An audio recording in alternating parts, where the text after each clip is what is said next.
Hi, boys and girls. It's Miss Paniagua, and I miss you so much. All of my fully remote students, boy, do I miss you. I don't get to see you every day, especially during morning arrival or dismissal, or when you are outside playing or coming down the hall. And our blended remote students, now you're fully remote, and I miss you as well. And so I just wanted to say hello to all of the boys and girls of PS 101. And I want to take a little time to read one of my favorite read alouds to you. You know, today is a day of a lot of changes, right? From one day to the next, things can change. One day we were in person in the building, the next day we're not. We're hoping to come back to the building, but then you're hearing that the mayor is saying we may or may not, right? And so it's this idea that we are living in a time of so much change, not only in the school, but even in the world, right? And learning to be flexible and learning to embrace change can sometimes be hard, but when you're able to do it, it can also be extremely rewarding. And so I have a book called Mr. Flux. You know, flux is a very fancy word for change. Mr. Change, right? Mr. Flux. And Mr. Flux, he comes and he moves into the neighborhood. And boy, does the neighborhood have something to learn from him. And so I want to take a little time to just read to you this book, Mr. Flux. There was once a boy named Martin who didn't like change. Actually, it wasn't that he didn't like change, but more that he didn't know change. It's not that he didn't like change, it's that he didn't know change and the good that can come from it.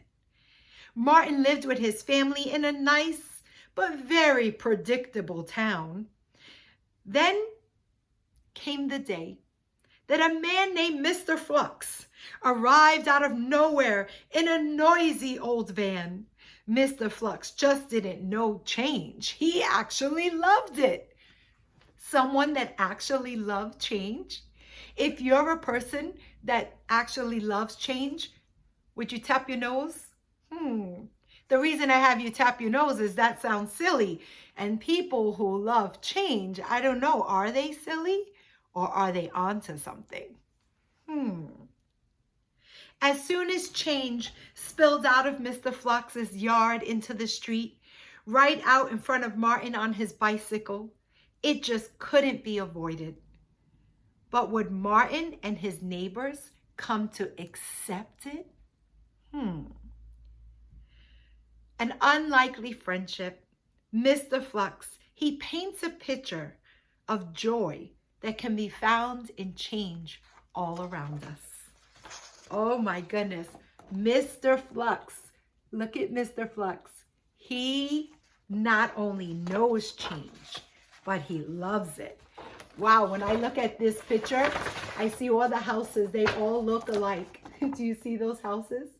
I miss looking at all the houses that you draw in your stories.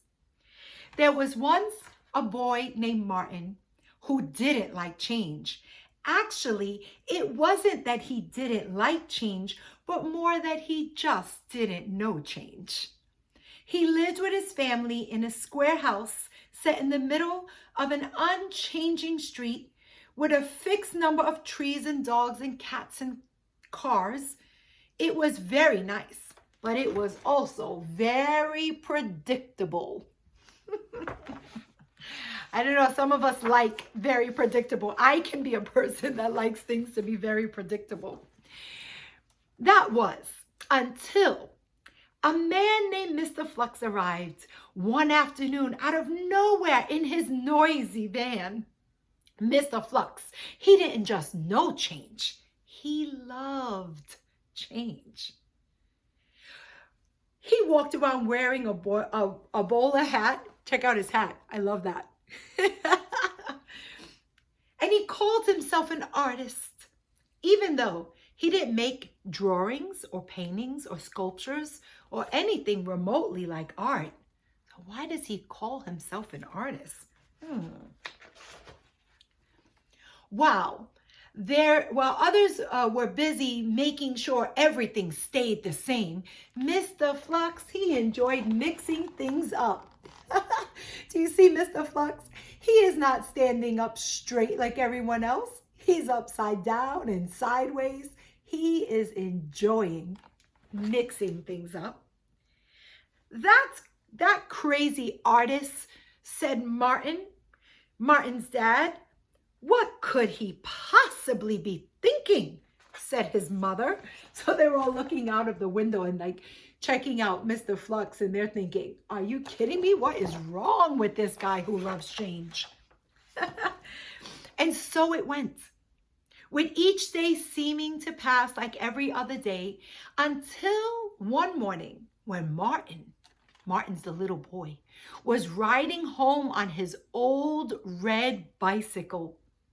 His new red bicycle was too new and scary to ride, right? Because Martin didn't like change. So a new bicycle, that's too much change. So he decided to ride his old bicycle. And that day, the day took a sharp and unexpected turn. There, right in the middle of his path, sat an old wooden box. He noticed the property of Mr. Flux printed on one side of it. Since Martin was a good neighbor, he knew what he had to do. He set his bike aside and carried the box to Mr. Flux's house and knocked 3 times. There's that old box belonging to Mr. Flux, right? Almost instantly, the door flew open, and there stood Mr. Flux in his bowler hat and pajamas. My name is Martin, said Martin. I found your box. Hello, Martin. Look, my friend, just sent me a bit of sky, said Mr. Flux, holding up a blue puzzle piece. So he had a puzzle piece, and he saw the sky. Did you know that I have a phone collection and a tuba filled with tennis balls? Said Mr. Flux. Do you want it? Asked Martin, holding out the box. In other words, I'm not here to hear all of this, Mr. Flux. I just want to give you back your box. I want everything to stay predictable. Mr. Flux looked at the box, shook his head, kind of like, no, you could keep it. What's in it? Martin asked. Why, it's full of change, said Mr. Flux. Oh, man. Oh, said Martin. He thanked Mr. Flux politely. He didn't want to open it. He suspected it contained disorder and germs. But he didn't want to get rid of it either. So Martin headed home with the large wooden box on his handlebars. What a commotion that caused. Oh dear, what's next? Said another neighbor. Martin looked around at the crowd and worried, and unhappy faces gazed over the hedges of bushes and knew what he had to do. He returned to Mr. Flux's house and knocked on the door. So he's on his bicycle, and all his neighbors start to see that he's carrying the box of change. And they don't want change either. They all start to say, what in the world? What's going to happen next? And you know, when you don't know what's going to happen next, it could make you feel very anxious, especially if embracing change and loving change is something that's hard for you. And in this neighborhood, they did not want change. So Martin goes right back to Mr. Flux's house. You can have your box back. We don't like any change around here. So he gives it right back to him. Wow, what was Martin thinking? I think Martin was thinking, I don't want to embrace change. The neighbors made it very clear that they don't want to embrace change. So why did I even take this from him? And he goes right back. Oh, said Mr. Flux. And why is that? Because change is upsetting. And we like things just the way they are. I think that a lot of us sometimes feel that way. I like things just the way they are. I don't want change. Change can be upsetting. It can even be scary at times because you don't know what's coming next.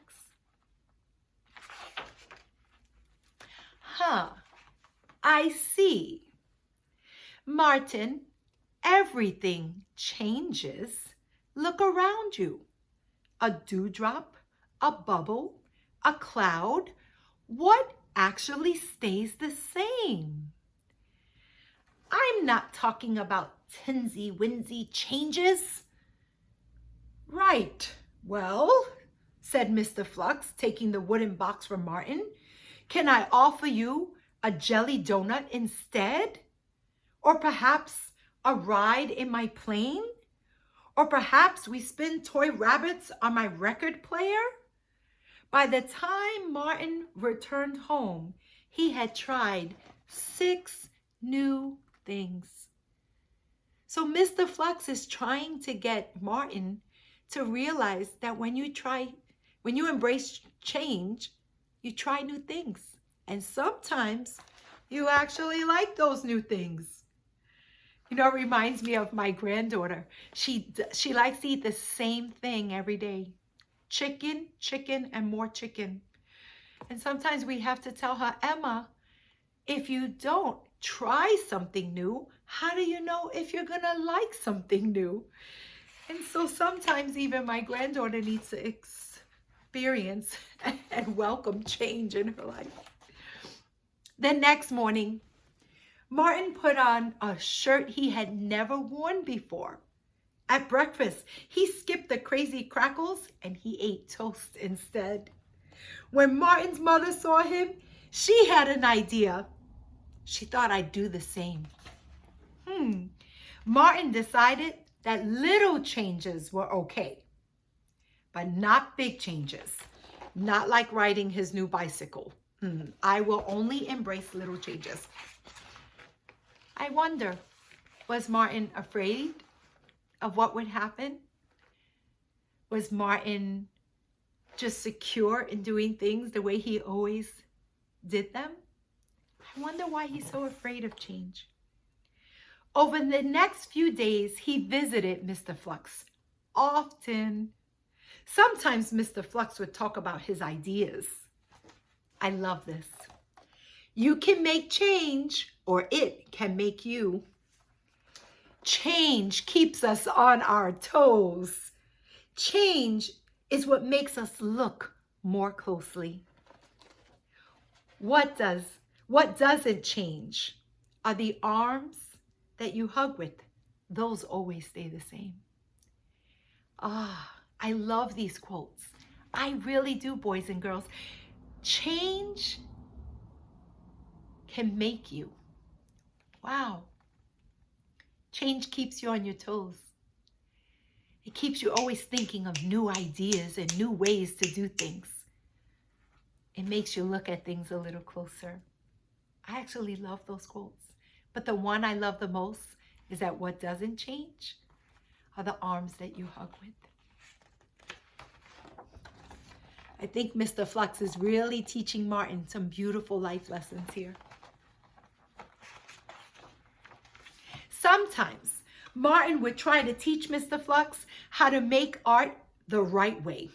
Martin showed Mr. Flux that some artists make things actually that look like something else, right? A picture of a person, a house, fish, some food, like things we know. Let's just draw what we know. And Mr. Flux, he showed Martin that sometimes art looks like things you don't know. Oh my goodness. And that kind of art can still make you feel wonderful. And even though Martin was sometimes confused and Mr. Flux was sometimes puzzled, they both liked each other enough to give it a go at new things. So Mr. Flux draws a picture of himself. They try new things and they try old things. As time passed, the neighbors began to notice Mr. Flux's influence on the street. He had influence. He started to change the neighborhood. A few houses magically changed color. One family awoke to find the town mayor eating apples on a ladder in the middle of their lawn, and another discovered the local librarian tossing salad in a wading pool. Children began to wake up early, hoping to spot something new every single day. The most surprising change was the way the people in the town started to think. You know, when you change your way of thinking, it's a good thing. It shows that you're growing as a person. Mentally, emotionally, you're growing. That's a beautiful thing. Then one day, Martin woke up to a big change. Mr. Flux was moving away. Just when he got used to Mr. Flux, just when he got used to all of these little changes, now the big change comes. And Mr. Flux is moving? Oh man, Martin must have felt frustrated, possibly scared. Martin had grown used to Mr. Flux.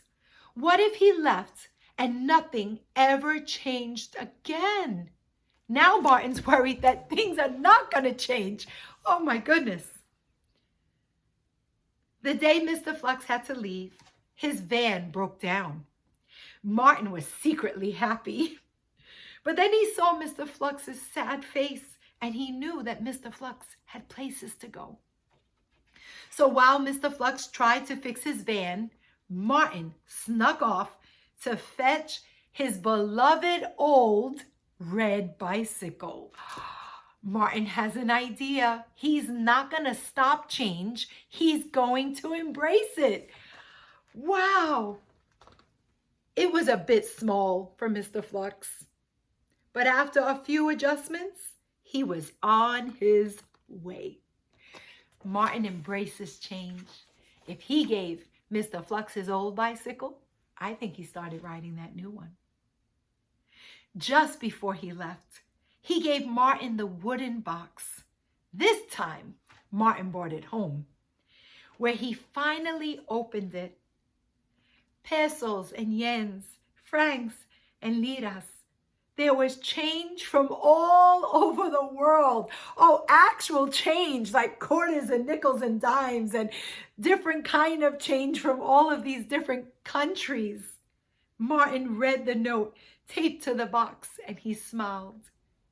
Sometimes change is big and sometimes it's small.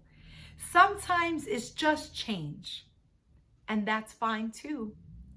Thanks for the art lessons, Mr. Fox. So, you know, I love this story because it's a story of a young boy who embraces change, right? Some people think it's just a story about a man named Mr. Flux, but I think it's a story about something so much bigger. I think it's a story about embracing change and finding the beauty in it and learning something new.